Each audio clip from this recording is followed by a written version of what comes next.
Bluebell Hill, located on the A229 between Maidstone and Chatham, in Kent, England, is a place rich in history and legend. This area, now famous for its ghostly tales and tragic events, has a deep and varied past that extends far beyond its haunted reputation. Understanding the history of Bluebell Hill requires a journey through its archaeological significance, its role in local transportation, and the tragic events that have shaped its modern-day legends.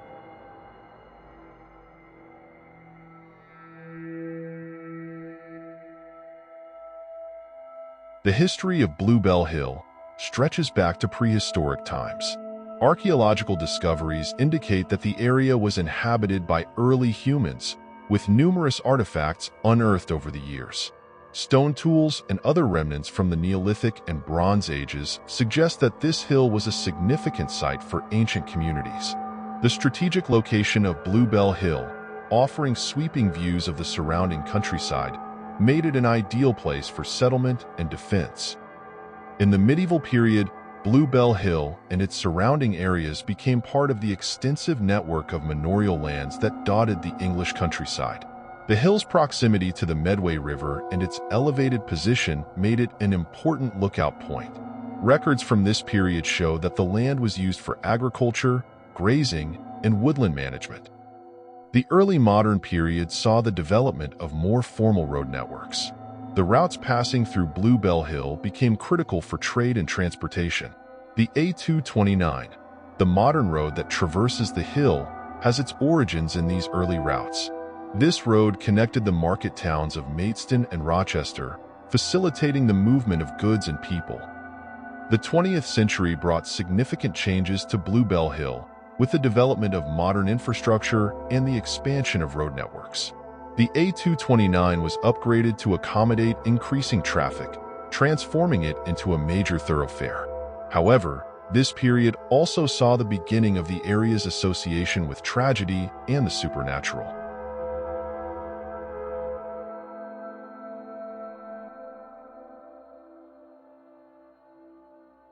The night of November 19, 1965, is forever etched in the annals of Bluebell Hill's history.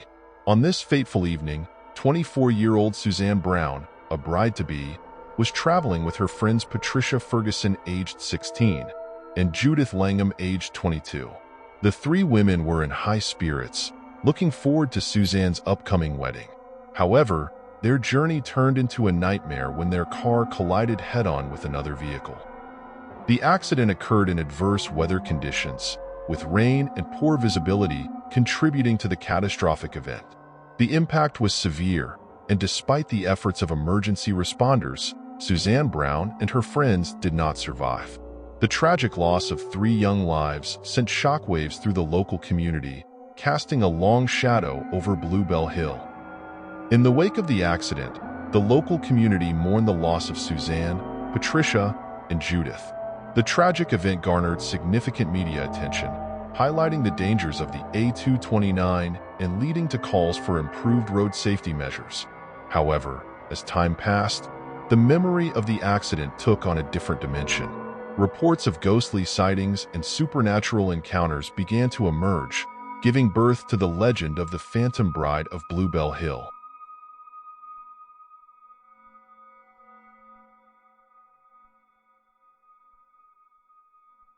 In 1971, James Skeen was driving home from work. James had been doing this journey for many years now and always found the roads quite empty at this time of night, which he liked. As he was driving along the road, he suddenly saw a woman standing in the middle of the road up ahead. He slowed down, and his first thoughts was maybe there had been a car accident. When he stopped his car, he looked around and could not see any other vehicles anywhere. Looking at the woman, James thought the woman was in her early 20s. He asked the woman if she was okay and asked if she would like a lift. Without saying anything, the woman walked to the passenger side of the car, opened the door, and got in.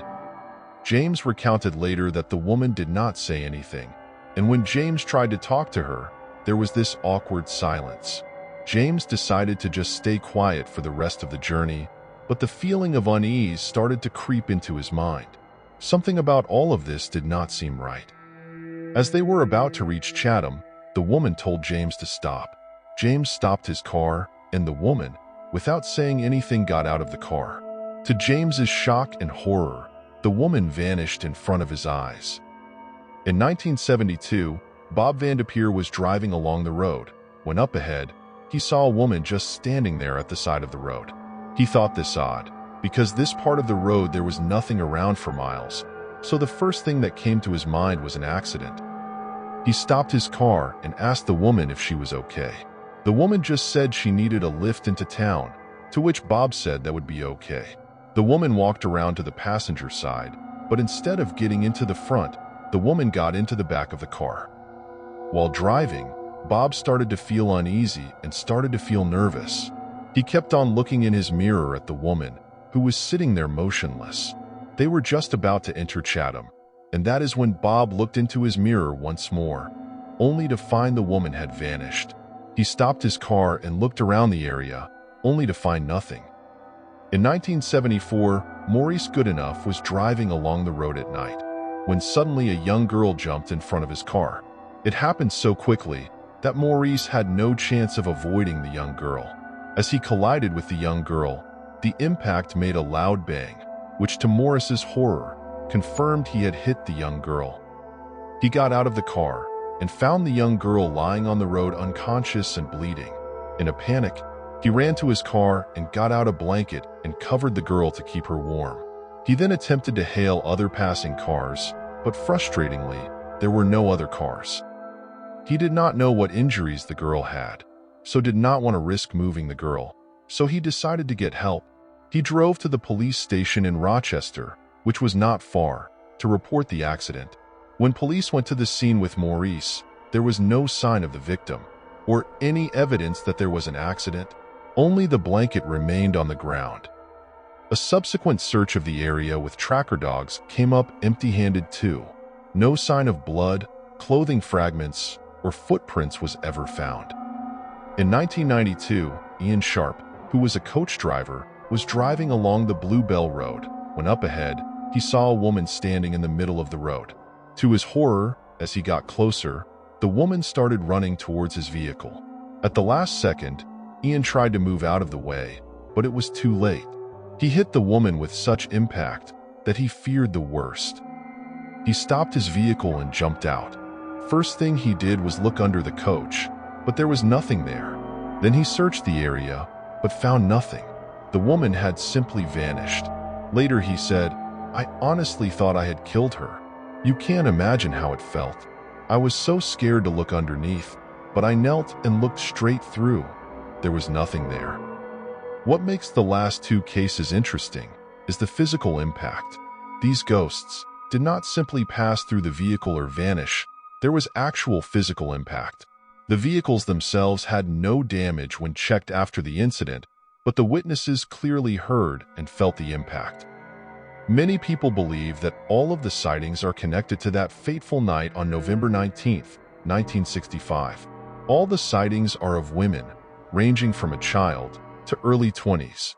Each of the spirits are manifesting in different ways, from a lonely hitchhiker to a young girl running in front of incoming vehicles.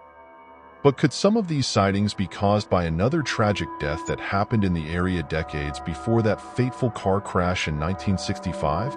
Many people in the area believe this to be the case.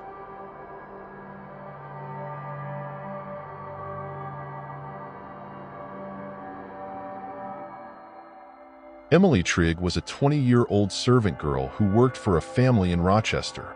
On the 6th of August, 1916, Emily left her work to go and visit her mother, but did not arrive. Some witnesses said they saw a girl fitting Emily's description walking in the area with a soldier. There was a search, and sadly, her body was found 6 weeks later in Bridgewood, near Rochester. The first reports of Emily Trigg's ghostly presence emerged shortly after her death. Locals began to speak of a spectral woman who appeared on the hill, often described as wearing old-fashioned clothing and looking sad.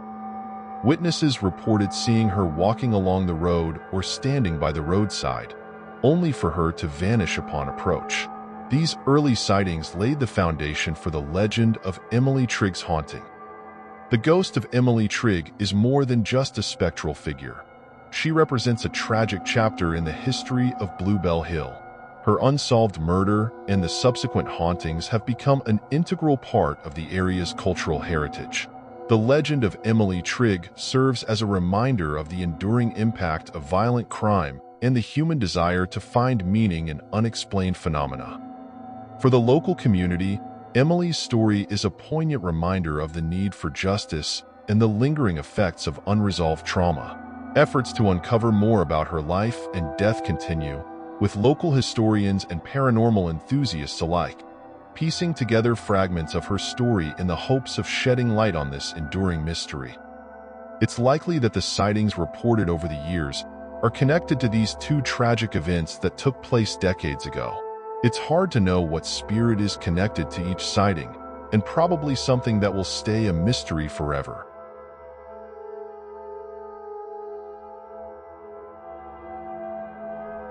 The origins of the curse of Bluebell Hill are shrouded in the mists of time. Archaeological evidence indicates that the hill has been of significant importance since prehistoric times. The presence of Neolithic and Bronze Age artifacts, including stone tools and burial sites, suggests that ancient peoples considered Bluebell Hill a place of power and reverence. One of the most significant archaeological sites in the area is Kit's Cody House, a Neolithic chamber located near Bluebell Hill.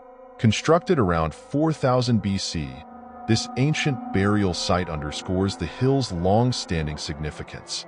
Local legends suggest that the hill was a site of druidic rituals and ceremonies, possibly including human sacrifices. It is believed that these ancient rites left a dark and malevolent energy lingering in the area, forming the basis of the curse. The most enduring version of the curse's origin revolves around the Druids, the priestly class of ancient Celtic societies. According to legend, the Druids conducted rituals on Bluebell Hill, tapping into the Earth's natural energies.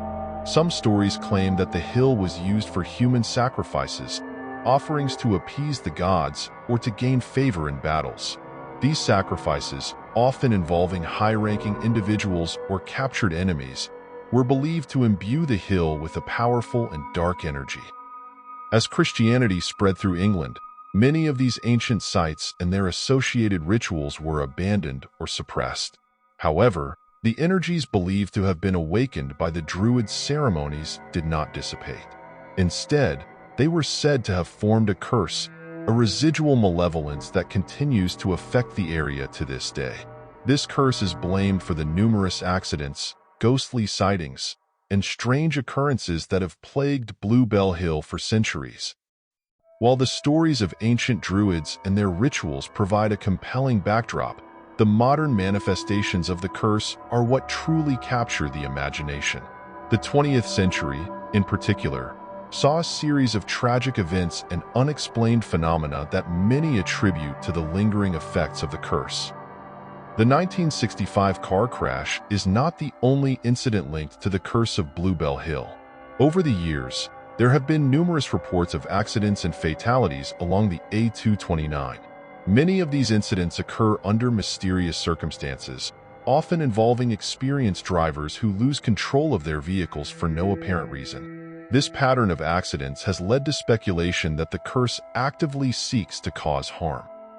The belief in the curse of Bluebell Hill has had a profound impact on the local community. For many residents, the hill's dark reputation is a source of both fear and fascination. Stories of the curse are passed down through generations, becoming a part of the local cultural heritage. While some dismiss the tales as mere superstition, others take them very seriously, avoiding the hill after dark or on certain dates believed to be particularly ominous. The curse has also attracted the attention of paranormal investigators and thrill seekers. These visitors come to Bluebell Hill, hoping to experience its eerie phenomena firsthand.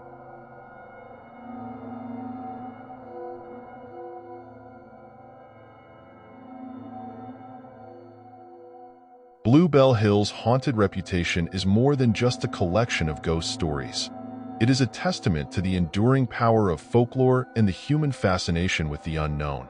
The tales of the Phantom Bride, the Hitchhiker, the ghost of Emily Trigg, and the ancient curse have become an integral part of the area's cultural heritage, drawing visitors from far and wide.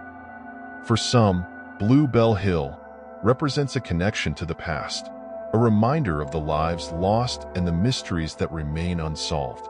For others, it is a source of excitement and fear, a place where the boundary between the living and the dead seems to blur. Whether one believes in the supernatural or not, there is no denying the impact that Blue Bell Hill has had on the collective imagination. As night falls on the A229, the stories of Blue Bell Hill come to life once more. The road, shrouded in darkness and mist, becomes a canvas for the ghosts of the past to reveal themselves. And for those brave enough to venture along its haunted path, may end up having an experience they will never forget.